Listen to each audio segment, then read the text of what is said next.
ರೇಣುಕಾಸ್ವಾಮಿ ಕೊಲೆ ಕೇಸ್ನಲ್ಲಿ D gang ಈಗಾಗಲೇ ಅಂಧರಾಗಿದೆ. ಈ ಬೆನ್ನಲ್ಲೇ ಅನೇಕರಿಗೆ ಡಿ ಬಾಸ್ ಫ್ಯಾನ್ಸ್ ಅಂತ ಅನಿಸ್ಕೊಂಡವರು ಬೆದರಿಕೆ ಹಾಕೋದು ಮತ್ತೆ ಅಶ್ಲೀಲವಾಗಿ ಕಮೆಂಟ್ ಮಾಡೋದೆಲ್ಲ ಮಾಡ್ತಾ ಇದ್ದಾರೆ ಅಂತ ನಿಮ್ಮ ಪಬ್ಲಿಕ್ ಟಿವಿ ಇತ್ತೀಚೆಗಷ್ಟೇ ವರದಿಯನ್ನು ಬಿತ್ತರಿಸಿತ್ತು.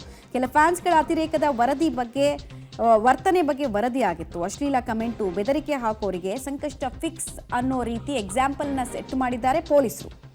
ಅಂಧ ಅಭಿಮಾನಿಗಳ ಬುಡಕ್ಕೆ ಬಿಸಿ ನೀರು ಕಾಯಿಸೋ ಕೆಲಸವನ್ನ ಕೂಡ ಖಾಕಿ ಟೀಮ್ ಮಾಡ್ತಾ ಇದೆ.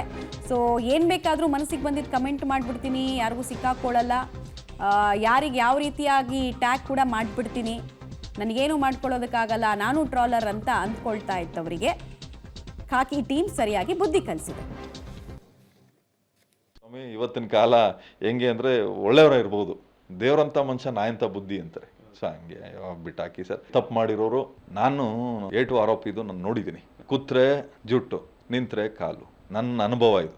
ಅಕ್ಷಮ್ಯ ಅಪರಾಧ ಅದು.